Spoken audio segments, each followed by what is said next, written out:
It's Thursday and kakaligo ko lang kasi sobrang init ngayon dito.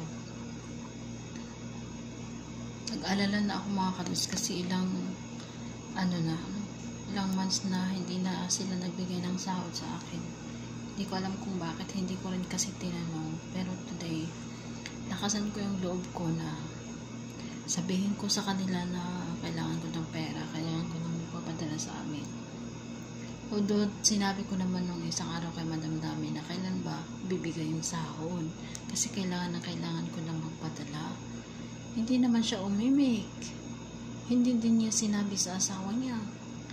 Anong gagawin ko ngayon? Kailangan yung pera sa Pilipinas. Ito yung pinakamahirap. Yung delayed yung sahod mo tapos may mga madami kang bayarin or problema sa Pilipinas. Ito yung pinaka matigok na atong utok ug hunahuna, no? Hay nako.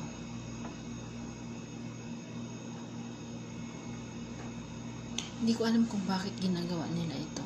Ang sabi kasi ni Madam Dami nung isang araw, ang laki ng nagastos nila dun sa marriage, tapos hindi nag-work yung marriage nila. Nag-honeymoon lang sila sa London, tapos pag-uwi nila, yung babae umuwi sa kanila, yung lalaki umuwi dito, tapos ayun na, nagre-reklamo na yung lalaki na ayaw niya dun sa babae. So magde-divorce yata. Pero yung lalaki talaga, yung anak ni Madam Dami, ayaw niya talaga dun sa babae. Ayaw niya dun sa babae. Tapos hindi yata sila magkasundo. Parang pera lang yung habol ng babae sa kanila. So ayun. Ang laki ng nagastos nila. Ang laki-laki ng nagastos nila. Kaya hindi ko alam kung may pera pa ba si Babaw. Hindi na naibigay yung sahod ko. Kaya Konoto is 3 months na. Sa akin, mag 3 months na din ngayong 8. Kasi last binigyan ako nung May. Pero nung binigyan ako ng May, sahod yun from April. Tapos June, July na ngayon, wala pa rin. 3 months na. Ay nako, mamaya sasabihin ko kay Madam Dami ko, sana talaga ay masabi niya sa asawa niya kung hindi ako na talaga yung magsasabi kay Baba ko na kailangan ko yung pera. Hindi pwedeng ganito o hindi pwedeng trabaho na ako ng trabaho tapos walang pasahod. Diyos may marimar. At nagtitiis na lang talaga ako dito sa bahay. Kasi nga na nagka-problema kaming dalawa ni Konoto. Sobrang ang daming nabago. Ang dami nilang sinasabing masasakit sa akin. Sa totoo lang, nung maalala ko yung mga words na yun, masakit pa rin sa akin. Hindi ko binanggit sa mga nakaraang video ko. Kasi ayoko nang i-share yun. Pero pag naalala ko ba, masakit siya. Hindi ko na alam ang gagawin ko mga kadudes. Kung magstay pa ba ako or magpapaalam na. Hindi ko alam. Pero may na ako. Kung magtuloy-tuloy ito na ganito, ayoko na. Kung magtuloy-tuloy ito na ganito na delete na yung sahod, hindi mo alam kung anong kasalanan mo, ba't delayed, ba't hindi binigay. Walang explanation ba kung bakit. Utos lang sila ng utos. Kung makautos, parang walang kinabukasan, parang walang tomorrow. Na ako. Hindi ko na talaga alam kung anong gagawin ko ba.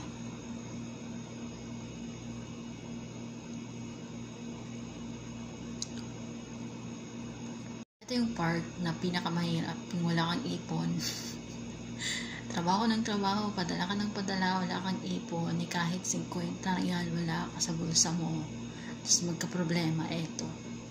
Wala kang mahugot. Doon may pera naman ako, may natira akong pera dun sa last padala ko. Tapos binigyan din ako ni Madam Dami ng 250. So meron akong 750. Kasi may mga natira-tira akong mga 20, 10, ganun. Dun sa taas. Hindi ko din maipadala yun kahit ganun ka. Medyo malaki-laki na din yun, pero hindi ko mapadala.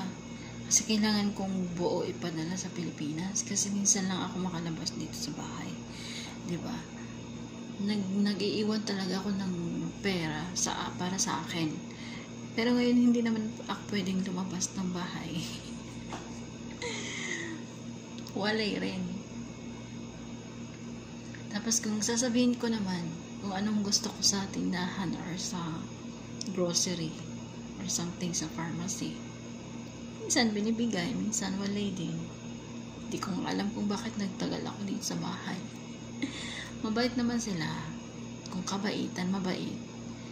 Pero nung nagka-problema nga, pandamay kasi itong isa kong kasama. Do alam niya kung sino, at saka may duda na talaga siya kung sino, pero sa akin binuntun lahat. Diba? So kawawa naman si ate girl. Charis. So nagtimpla ako ng kape. Magkakape tayo kahit napakainit ng weather. Baka sakaling wala. Tulog pa pala si madamdamin kaya hindi ko pa masabi kung anong gusto ko. Tingnan nyo naman ang mata ko. Sobrang iyak ko kagabi. Alas 3 na ako nakatulog. May pinapanood akong movie. Tapos sobrang nakaka-touch.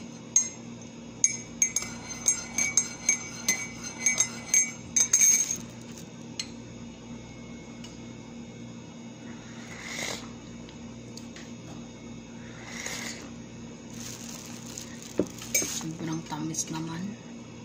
Kasi pag may mga iniisip akong mga bagay-bagay na sobrang bigat, pinapanood ko na lang yung manonood na lang ako ng movie para makalimutan ko man lang kahit ilang minuto.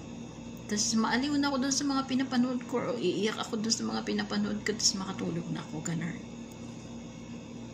It's already 11:55, mag-alas 12 na, pero may kakape pa ng first one. Ayan, update natin sa sinasabi kong delayed na naman yung sahod ko. Hindi binigay 3 months na nung July 8, ngayon is July 9.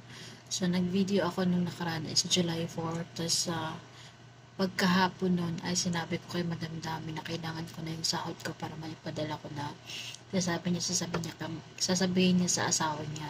So ayun, yung sinabi niya sa asawa niya is nandun ako ng time na yun. At ang sagot naman ng asawa niya is sa Sunday daw niya ibigay yung sahod kasi sarado yun sarado. At saka busy siya. So ayun, nagantay ako hanggang ngayon wala pa rin. July 9 na.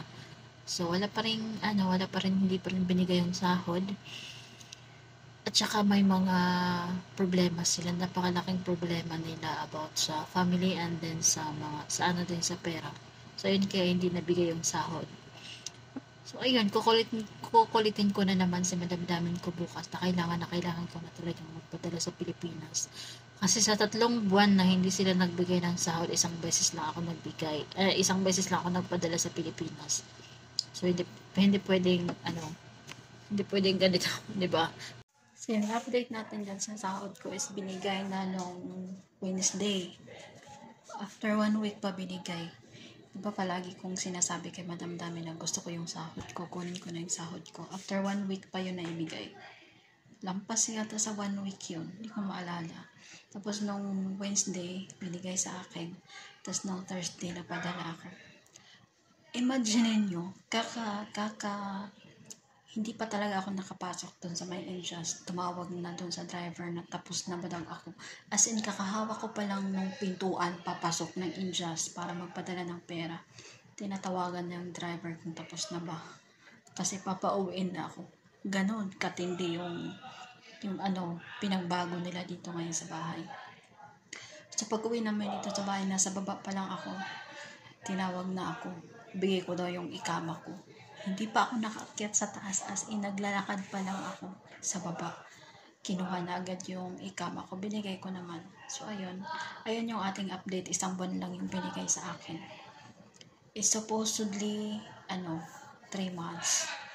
Pero 1 month lang yung binigay. Sabi, kinabukasan ibigay niya daw yung sobra, pero hindi na ibigay. 3 days nang lumipas, hindi pa naibigay. Simula lang nagbigay siya ng sahod ng 1 buwan. So yun na hinihintay ko pa rin. Sabihin ko na lang sa kanya na sa STC na lang niya ihulog para hindi ko na kailangang lumabas. Kasi nga, gaya nga ng sabi ko sa inyo is napakahirap ng lumabas ngayon sa sitwasyon ko. Hindi ko alam kung ano nangyari. Simula nung nagka-issue kaming dalawa ni Sharon, nagbago lahat. So, ayun lang yung update natin is alhamdulillah naman naipadala ko na yung pera and wala na ako masyadong stress ngayon. Yung inaantay ko na lang is yung 2 buwan na sahod. So, yun lang.